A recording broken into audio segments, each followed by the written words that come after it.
or they go like crapo, and either way, like you correct them, it's still wrong. Yeah, all the Europeans would call me a Zeal. Zeal? A Zeal. Because they're used to the item, or... Well, I mean, it wasn't in World of Warcraft, but it could be that. Maybe they're seeing it in the future. They were ready for the superior game. Exactly. We all were. Welcome to the mothership. All right, let's see. Caitlyn Varus being banned. Draven on the other side. So these guys do not like AD carries, it seems. No, definitely not. And I don't think that you want to play an AD carry duel against Uzi. So probably not. It makes a lot of sense that you're going to take him off the table. And he could even leave Lucian up if you wanted. Like, if you have a plan against Lucian, I don't think that Lucian is that dominant, but that's going to be taken off. So this is, in my opinion, probably the 4th strongest in this mode of AD carries. Yeah, it has to be like a LeBlanc ban. I would argue that like Ezreal is just a fine 1v1 champion as well that we really haven't seen. It's a little awkward to build him maybe. Yeah. Because you're so mana-centric, but Ezreal has one of the highest damages, in my opinion, like level 1. Even just straight off the bat. If you can like kind of get around the minion wave somehow, you can really deal really good trades with auto queues. Certainly, and if you do get into all-ins and you do have your passive stack, the extra attack speed that you give is something that can be underestimated a lot of the time. People aren't always kind of taking that in consideration, but all AD carry bans, LeBlanc, like you said, is on the table. If you're playing Nasus, versus Uzi, blind, I think you should go for the LeBlanc. The counter would actually be like a Nasus who perform. I think Nasus, you build tanky, like you build MR and stuff, a couple Dorans, then you just build a cowl or whatever, you can farm it out. That could be quite effective against the LeBlanc, but LeBlanc actually has so much damage, and with the chains, you can kind of lock down even some of these tanks and eventually take them out. Especially against a champion with a slower kind of gap closer animation. Like Arcane Shift is very like loaded on the front side. I feel like you can always connect a chain. It's not large enough for you to get out of chain range either. So in that sense, it is a good matchup. Jayce. But Quinn. we won't see it at the end. Okay. So we have seen Quinn before. We did see Quinn once. I believe it was actually, who was it? Who played it?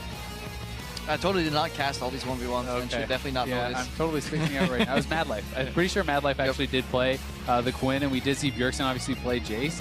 Jayce is definitely very strong in the 1v1s. Quinn's all in, though, cannot be underestimated. And this champion, with the Harrier procs, I believe it is, are so much damage. The problem is that Quinn doesn't get usually the problem is that Quinn doesn't get value from her ulti as much. Yeah. The same thing kind of can be said from Jayce. They have really interesting trading patterns.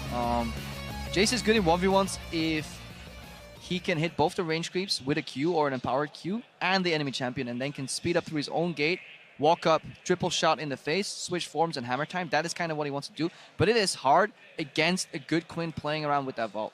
Yeah, certainly. You can actually vault the Jayce Q, I believe, and stop that. Yep. So that is something that's a really unique interaction. And if you do try to go aggressive as Quinn and you try to use the vault to refresh the Harrier proc and get the extra damage, then the Jayce can Q onto you free, basically. And it's kind of, there's a back and forth there. Yeah, I wonder if damage... Jayce E?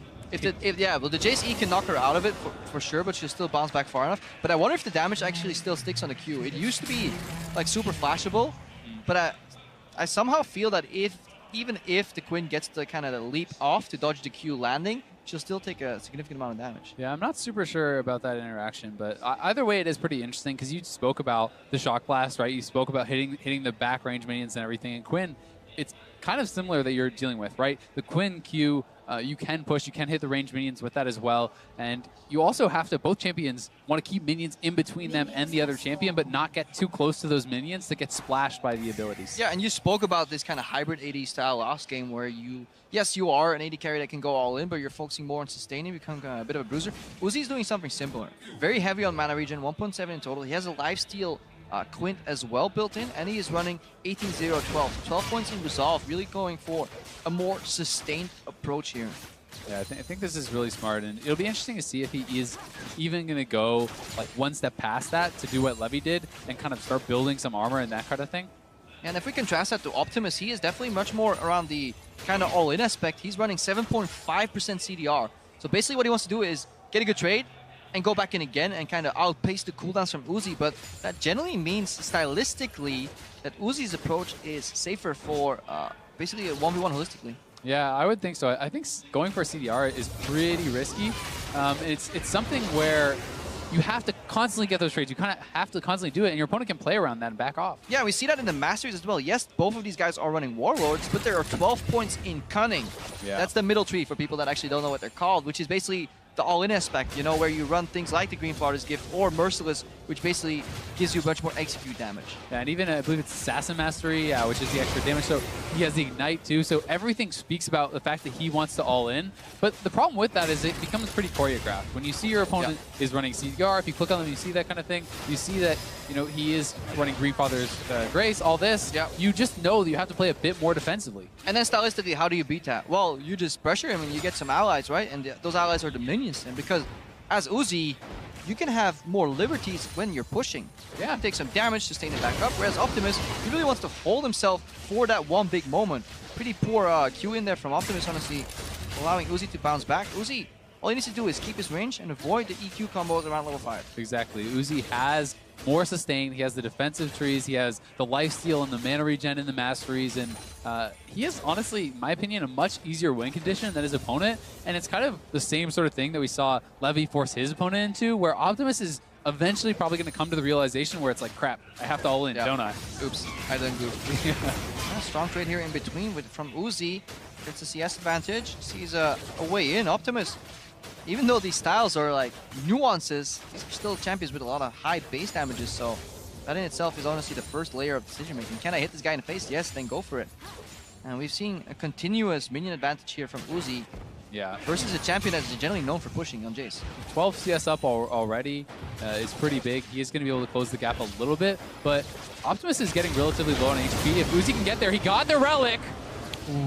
And he gets both summoners from Optimus, which is brutal. Oh, close there, though, because if that relic goes to Optimus, suddenly all our theory goes out of the window, and Uzi gets smashed in the head.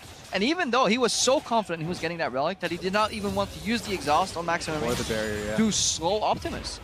Yeah, and that's the fact is, it wasn't even really that close because he still has both the summoners. He did get a little bit low on HP, but now he bases. He's going to have a much better buy, I would assume here. We'll see what he decides to spend all his gold on. So it's going to be pretty aggressive. Not going to go for the cloth armor route. I actually think that after you could argue with it. Yeah, I think that when you're already this far ahead, your opponent has already kind of blown his summoners and stuff. You can definitely afford to go for those more defensive routes. Yeah, unless you're Uzi and you just feel so confident in like knowing the damage range that you can optimize your style. This is probably like a higher yield, but lower variance if you go for the sword. Yes, you get screwed if you mess up, but if you keep the push going, then obviously you can lock this Jayce on a turret, and he has nothing else to do. And the fact of the matter is, when you're 2 summoners to 0, Uzi might just want to kill this guy, right? Like, people, yes, winning on CS is super legit, but you'd rather kill the guy. I mean, right? in front of the crowd has definitely shown us what they think about somebody who plays for CS. The crowd wants blood.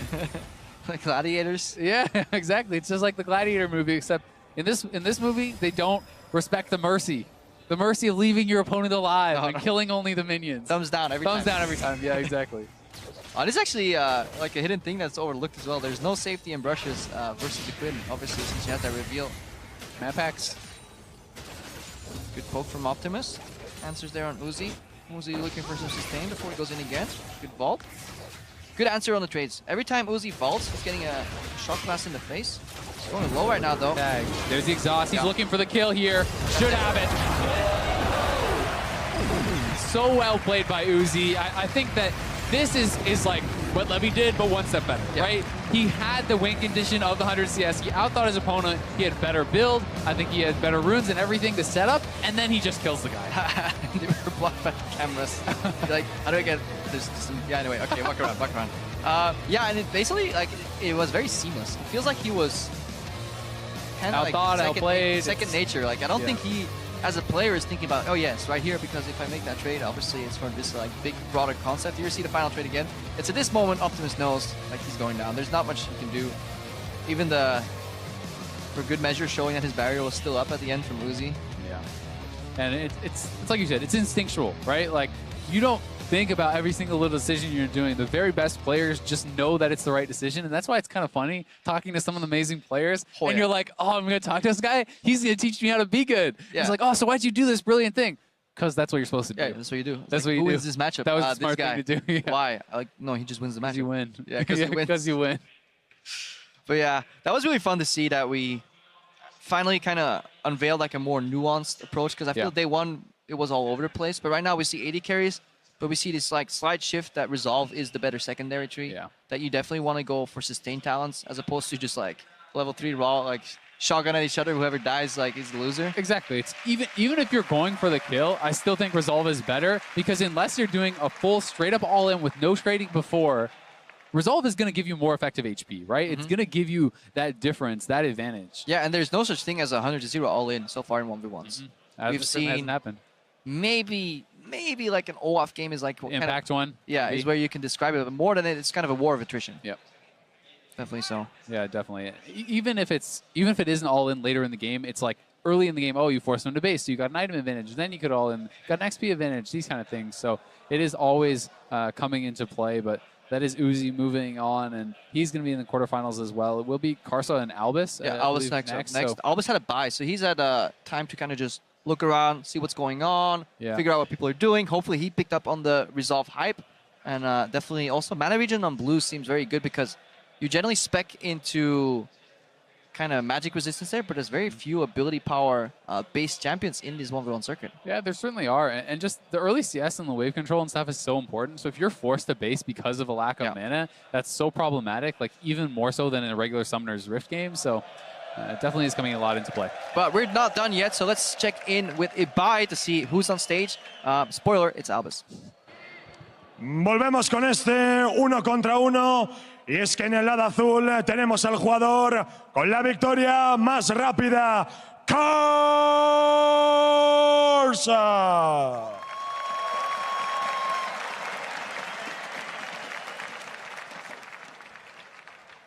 Lleva 2 días calentando y está listo para su nuevo objetivo. Tenemos a